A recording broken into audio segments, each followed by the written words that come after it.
Halo, selamat jumpa kawan. Semoga kita semua sehat-sehat saja ya. Hari ini kita berbagi cerita deh kawan. Kita akan bagi cerita bagaimana seseorang yang memiliki sesuatu kehidupan yang lampau. Ini menarik. Dulu ada orang mengajariku sesuatu yang tidak boleh dibocorkan dengan apapun ya, tidak boleh dikatakan. Saya pernah diajarkan seseorang bagaimana caranya untuk seperti masa lampau. Itu kan mustahil kan, kalau orang kebanyakan berpikir itu mustahil. Waktu saya banyak berbicara dengan dia berkata, kau bisa melakukannya.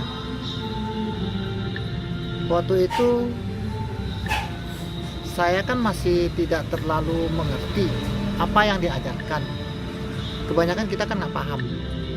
Dia hanya mengajarkan dalam 3 hari kau harus menghafalkan ini dan tulisan ini dan 4 unsur binatang yang akan melindungimu waktu kau pergi. Dia mengajariku lama, saya menekuninya sendiri.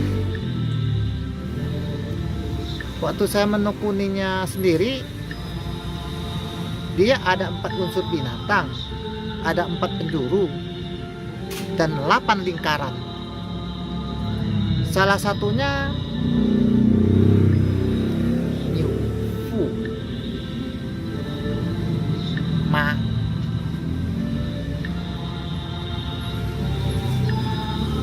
Niu Fu Ma El.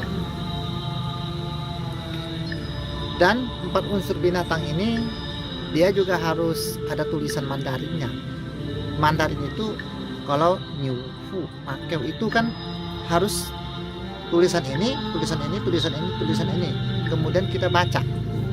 Ada kalau nggak salah banyak kalimat sekali, itu namanya biasa disebut orang mantra. Waktu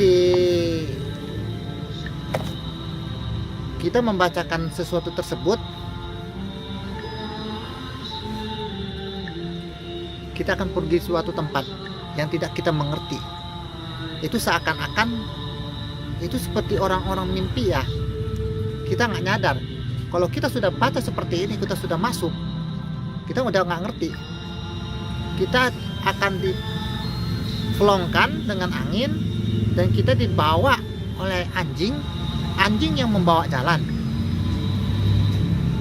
Dia memberikan kita arahan di suatu tempat.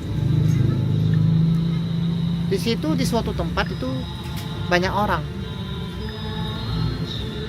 Ada ibu-ibu memegang seorang anak, menggandengan ya. Dan di sebelahnya ada anak yang setengah baya, itu kurang lebih 7-8 tahun. Dan juga banyak orang-orang yang di atas kayu di situ, dan ada bapak-bapak. Dan di tengah-tengah itu saya hanya melihat ada tumpukan kayu dan seorang jasad anak.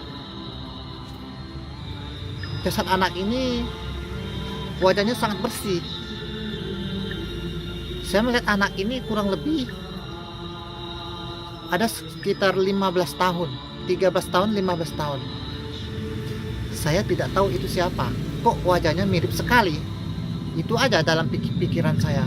Kenapa? Ini siapa? Ada apa? Siapa ini? Ya kan? Oh, ternyata kita ada sesosok binatang yang selalu mengikuti kita dan membawa jalan, yaitu anjing. Namanya Kiao Tai Lu.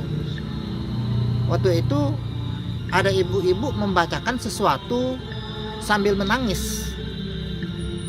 Kemudian dia menyebut sesuatu apa ya, pakaian mereka itu seperti pakaian orang-orang gunung zaman dulu gitu. Dia mengatakan bahasa yang tidak dimengerti. Guan Yi, Tai Yi Nam, itu doang. Yang saya kata-kata itu sampai sekarang masih ada. Waktu itu ada bapak-bapak sudah siap mengkremasi jasad anak itu. Saya berpikir dan berpikir lagi, kok bisa mirip dengan saya ya? Sebenarnya apa yang terjadi ya?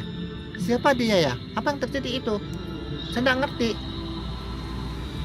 Waktu menyalakan itu anjing sudah beri kode harus pulang. Saya nggak ngerti, anjing itu sudah tidak apa ya, pokoknya dia udah nggak mau lagi di situ, harus disuruh pulang menggigit. Kemudian ada sesuatu bahasa yang dibaca, itu pulang itu anjing ini hilang, pulang itu akan disambut yaitu kuda. Tapi kalau saya waktu baca itu, yang datang itu kebo yang bawa saya pulang. Kenapa bisa ya kebo saya bawa pulang? Padahal kan dari arahan pertama Niu Fu Ma Keo Tai Lu Ma Tai Chon, anjing bawa pergi, kuda bawa pulang. Kenapa yang bawa pulang saya itu kebo? Nggak ngerti saya. Waktu saya pulang itu saya sudah nggak sadar, itu kuda itu tertukar hurufnya, sepertinya seperti itu. Karena saya tahu itu tulisan mungkin salah, mungkin salah. Kuda harus bawa saya pulang. Kenapa yang jadi kebo yang bawa saya pulang? Waktu saya pulang, saya hanya melihat roh, raga saya tidak ada. Itu aja, tidak masuk akal.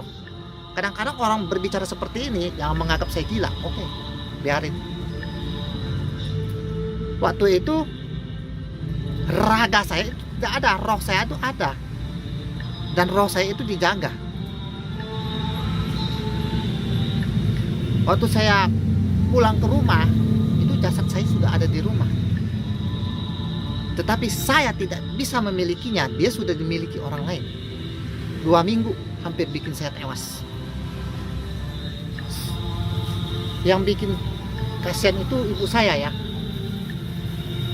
Setiap hari kencing kuning seperti air kuning, kencing kuning, buang air besar itu seperti hijau, seperti rumput-rumputan begitu. Sekitar 2 minggu lebih ibu saya setiap hari pergi ke mantri suntik, tiap hari suntik aja, sampai pantat itu udah mau hancur kena suntik Pak Menteri. Waktu punya usul, ada seseorang, nah itu berkah datang. Ada seseorang mengatakan, cobalah kamu bawa ke orang pintar. Nah itu bagus. Waktu dia bilang suruh ke orang pintar di apa kalau nggak salah Bud Lilia, peniti, itu ada orang hebat.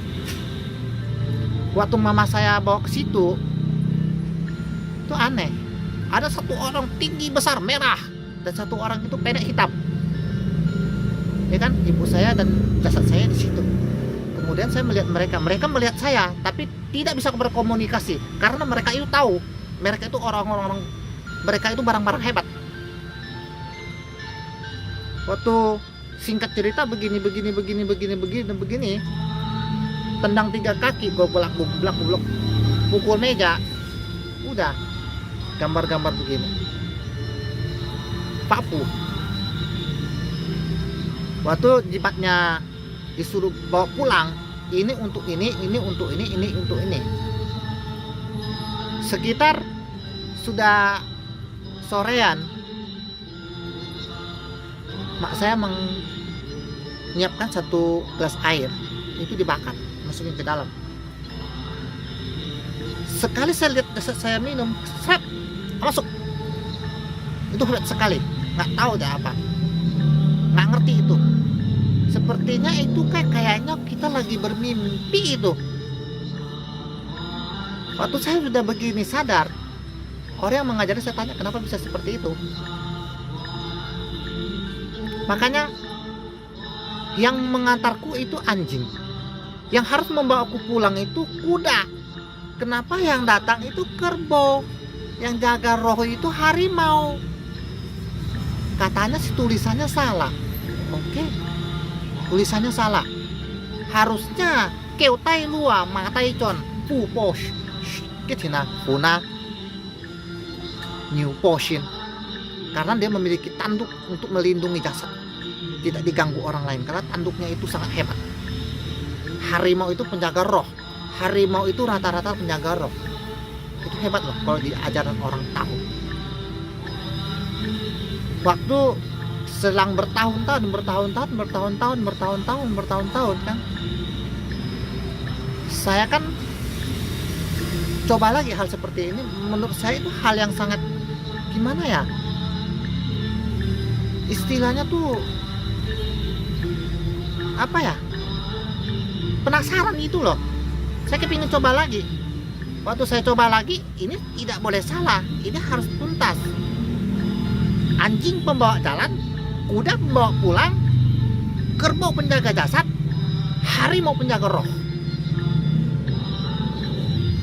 Waktu itu kan saya ngambil semuanya, udah tor semua kanan kiri. Si kok tenti, pat kok tenti, si kok tien mon. Empat si pat kok tenti, si kok tien mon, pat kok tenti. Jadi 8 penjuru langit, 4 penjuru pintu untuk membuka dan membaca sesuatu, dibaca terus kan. Habis dibaca terus, masuk kawan. Waktu masuk, saya hanya bisa melihat sebuah rumah tembok putih, ada tulisan-tulisan merah, kemudian diperlihatkan di situ ada 2 jasad yang tertimbun tanah longsor dan tumpukan bambu. Kemudian dia saudara-saudaranya dikemasin seperti ini rupa dan lebih cepat. Dan di situ waktu untuk sudah mengkremasi, di situ hanya 2 jasad yang terbungkus kain putih, tidak bisa terlihat. Seorang ibu-ibu memegang seorang putri sekitar 13 tahunan. Dan di sini juga ada banyak orang tua yang berdiri di tembok putih. Waktu itu saya berpikir, ini mimpi apa lagi saya ya? Apa saya lagi tidur siang di kebunnya? Apa yang harus saya lakukan ya? Ini siapa ya? Kenapa ya? Ini apa ya? Seperti kita di bawah alam sadar. Kemudian anjing itu mengkelilingi, memutar-mutar kita. Itu pun ngapain ya? Kemudian kita lihat itu ibu-ibu yang panjang rambutnya menggandeng seorang putri. Dia nangis terus-terusan. Dia waktu melihat lurus ke situ, seperti dia memandang saya. Seperti dia memandang ke sini, tapi nggak tahu dah. Dia hanya mengucapkan dalam bahasa Mandarin. Wo zai deng ni hui lai zai Hunan. Dia ngomong seperti itu. Sampai sekarang kalimat itu pasti saya kenal. Saya ingat. Makanya saya mau belajar Mandarin. Itu apa sih artinya? Artinya apa sih? Saya belajar Mandarin tuh saya kepingin tahu artinya begini. Nangis terus-terusan. Sampai sekarang saya tahu itu kalimatnya. Saya menunggumu kembali. Menunggumu di rumah. Di tempat wilayah Hunan. Aneh kan? Tapi itu kenyataan. Mungkin ya ini boleh saya anggap mimpi, boleh saya anggap sesuatu yang tidak masuk akal. Tapi demi Tuhan, saya rasa itu kelahiran saya. Itu tempat kelahiran saya. Kenapa saya berpikir begitu? Saya rasa mungkin loh seperti ini. Karena di kehidupan yang lampau saya tidak pernah melakukan sesuatu kebaikan, sesuatu yang begini atau begini atau begini kan. Kalau memangnya iya, saya juga tidak bisa berpikir ya, kenapa saya pertama matinya waktu masih muda, dan mati juga seperti tragis seperti ini, dan meninggalkan keluarga ini, dan meninggalkan keluarga ini, dan masuk keluarga ini, dan bisa berakhir di keluarga ini dan itu. Sebenarnya apa yang terjadi? Kadang kalau kita pikirkan ya, itu hal yang nggak masuk logika. Tapi itu mengganggu sampai sekarang jiwa raga saya. Kenapa bisa mengganggu saya? Karena saya rasa itu mungkin kelahiran. Tapi itu juga mungkin mimpi. Itu juga mungkin ilusi. Tapi saya yakin itu adalah kelahiran. Saya sangat yakin. Karena kalau sesuatu kelahiran memang seperti itu. Kalau Anda lahir tidak beruntung di keluarga yang ditinggalkan, lahir yang beruntung tetap aja memiliki keluarga akan ditinggalkan. Bagaimana kalau karma kita berbuah? Hidup pasti akan berdasarkan karma. Itulah yang namanya hidup. Sampai sekarang saya juga berpikir, saya kehidupan sekarang seperti ini. Seperti ini. Apa yang saya cari? Apa yang saya inginkan? Dan saya harus kemana? Kayak kosong gitu. Kosong. Terkadang kalau hidup ini, meskipun beruntung, pasti tidak merasa dirinya itu puas. Walaupun hidup puas, dia tidak pernah akan cukup. Ya, seperti saya rasakan sekarang. Saya hanya cerita, berbagi bahwa inilah hidup. Saya hanya ingin menyampaikan, kalau kita kehidupan lahir sekarang, kita punya orang tua ataupun punya saudara, hargailah, rangkullah, terberkahilah kita dalam hidup.